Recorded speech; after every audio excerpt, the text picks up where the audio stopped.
What is up, everybody, and welcome back to NFL Nexus.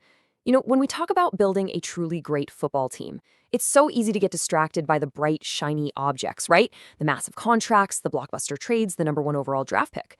But here's the thing, more often than not, championships aren't built on those headlines. They're built in the quiet rooms with smart, strategic decisions that fly under the radar. And today, that's exactly where we're going. We're going to dive deep into the Washington Commanders offseason, and we're going to focus on two crucial pillars. One for the offense, one for the defense, that might not be the sexiest moves, but they could be the absolute foundation for this team's future success. So if you want to know how winning teams are really put together, stick around, let's get into it. So here's our roadmap for today. First, we're going to lay out the overall blueprint for this Commanders offseason. Then we'll get into the specifics, starting with pillar number 1, the critical importance of a veteran backup quarterback.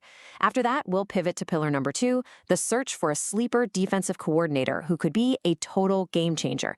And finally, we'll bring it all together and show you how these two seemingly separate moves actually form one cohesive, powerful foundation for this franchise. All right, let's set the stage. Again, we're not talking about the moves that are going to lead SportsCenter. We are talking about the chess match that happens behind the scenes. It's about building a roster that's resilient, one that can withstand the absolute grind of an NFL season. The sources we're digging into today highlight two very specific personnel decisions that Washington is facing.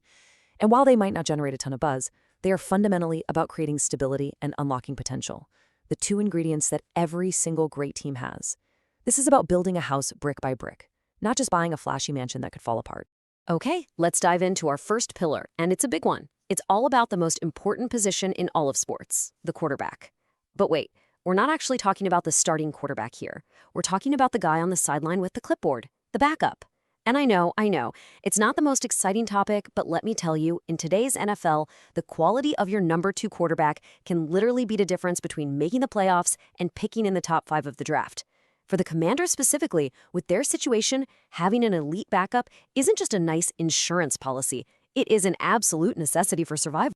I want you to look at this number, 3. This number right here is the whole story. It's the reason we're even having this conversation. 3 separate injuries, 3 different times that quarterback Jayden Daniels was knocked out of a game in the 2025 season.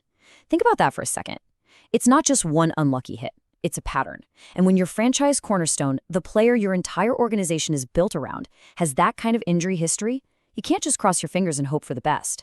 That's not a strategy. That's a recipe for disaster.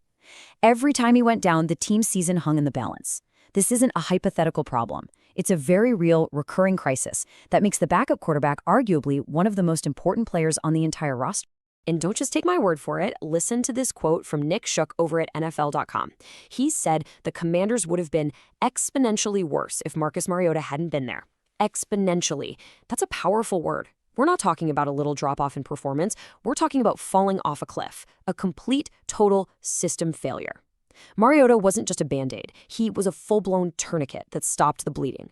He was the calm in the storm, the veteran presence who stepped into chaos and said, "Don't worry, I got this." He single-handedly saved their season from becoming an absolute catastrophe.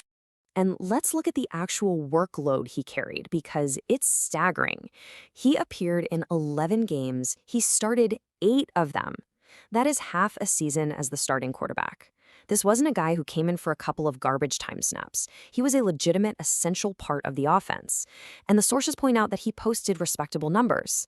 Now, was he an MVP candidate? No. But that's not what they needed. They needed stability. They needed a guy who could manage the game, execute the offense, and not make critical mistakes. And that's exactly what he delivered. He provided a solid floor, ensuring that even when their star quarterback was out, the offense wouldn't just completely bottom out.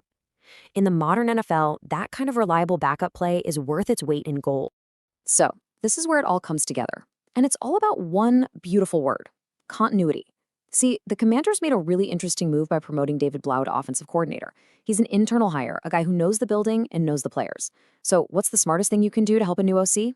You give him a veteran quarterback who already knows the system inside and out. Bringing Marcus Mariota back for a 3rd season means there's no learning curve. He already speaks the language. He has a rapport with the receivers. He has a pre-existing relationship with Jayden Daniels. Bringing in someone new would disrupt all of that. Re-signing Mariota isn't just the easy move, it's the smart move. It's a strategic decision that ensures stability across the board for the offense. All right, let's shift gears. We've locked down the offense. Now let's flip over to the defensive side of the ball. Washington is in the market for a new defensive coordinator, a new architect to lead that unit. And sure, you'll hear all the familiar names being tossed around, the former head coaches, the guys who've been coordinators for a decade, but we're going to look deeper.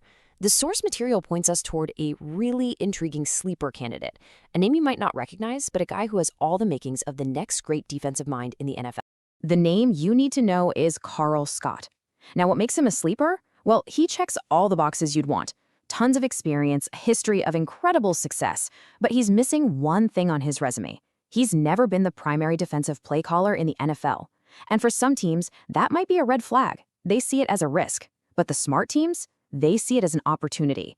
This is a guy who's been patiently learning, soaking up knowledge from some of the best coaches in the game, and he's absolutely primed to take the next step. It's a high upside play, for sure, but hiring Carl Scott could be the kind of move that pays massive dividends for years to come. And let me tell you, this guy has paid his dues. Just look at this coaching journey. This is a true football lifer. He started out as a graduate assistant back in 2007. He coached at smaller schools like Tusculum College. He methodically worked his way up the ladder, from Texas Tech in the Big 12 to the absolute pinnacle of college football, coaching cornerbacks under Nick Saban at Alabama. Think about the pressure and the standard of excellence there. Then he made the jump to the pros with the Vikings, and now he's a pass game coordinator for the Seahawks. This isn't a guy who has handed anything. He has earned every single opportunity through hard work and a reputation for excellence. You want proof that this guy can coach? Just look at the players he's molded. The list is absolutely ridiculous. At Alabama, he coached Trayvon Diggs and Patrick Surtain II, two of the premier cornerbacks in the entire league. Then he goes to Seattle, and what happens? He helps turn Tariq Woolen, a fifth-round project, into an instant Pro Bowl player. And then there's Devin Witherspoon, who became one of the most feared defensive rookies in recent memory. Do you see the pattern? It doesn't matter where he goes. Elite defensive backs just seem to blossom under his guidance. He's not just a coach, he's a talent multiplier. He has a special ability to unlock a player's full potential, and that is exactly the kind of coach you want building your defense. Now, this might be his most impressive trait of all. In today's NFL, you have to be able to adapt, or you'll get left behind. And Carl Scott is a master of adaptation. He's not just locked into one way of doing things. He's coached under three completely different and very complex defensive philosophies. He learned Pete Carroll's legendary Cover 3 system in Seattle. He's been exposed to Mike Zimmer's aggressive, blitz-heavy schemes. And most recently, he's been working inside Mike McDonald's incredibly sophisticated, disguise-based defense that is taking the league by storm. Being fluent in all of these different defensive languages makes him unbelievably versatile. He can build a scheme that fits his players, not the other way around. That's a huge advantage. If you need one final piece of evidence of how special this guy is, this is it. When a new head coach takes over a team, they almost always clean house. They bring in their own people, their own staff. But when Mike McDonald took over in Seattle, a guy universally seen as a defensive genius, he fired almost everyone, except for one coach. He made a point to keep Carl Scott. That's not just a small endorsement. That is a massive statement. It tells you that one of the brightest defensive minds in the game looked at his entire staff and said, that guy? Yeah, he's essential. I can't afford to lose him. That speaks volumes about the respect Carl Scott commands in NFL coaching circles. So let's zoom out and look at the big picture. We've talked about a key move on offense and a potential home run hire on defense. But these aren't just two separate, isolated ideas. They are two halves of a whole. When you put them together, you start to see a clear, intelligent strategy taking shape. This is how you build a team from the ground up, with a solid foundation on both sides of the ball. This is the blueprint for turning the Washington Commanders into a team that doesn't just win a few games, but one that can compete year in and out.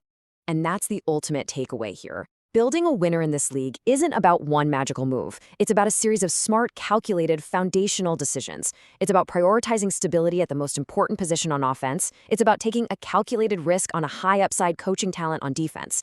By securing the offense with a reliable veteran presence and infusing the defense with a fresh, innovative mind, the Commanders are putting the essential building blocks in place. These are the kinds of moves that create a resilient, competitive culture that can last for the long haul. So, I'll leave you with this question. Are these the kinds of quiet, under-the-radar moves that finally build the Commanders into a legitimate contender? I'd love to hear what you think, so drop your take down in the comment section below. I read all of them. And hey, if you enjoyed this deep dive and you want more analysis like this, please do me a huge favor. hit that like button, and most importantly, subscribe to the channel to become part of the NFL Nexus family. We're growing this community every day, and we'd love to have you. And one last thing before you go, if you're looking for a way to support the channel, we've just launched our own series of coloring books. They're perfect for your kids, grandkids, or even for yourself to de-stress after a tough game. You can find them using the link in the description or by scanning the QR code on your screen right now. Thanks so much for watching. I'll see you next time.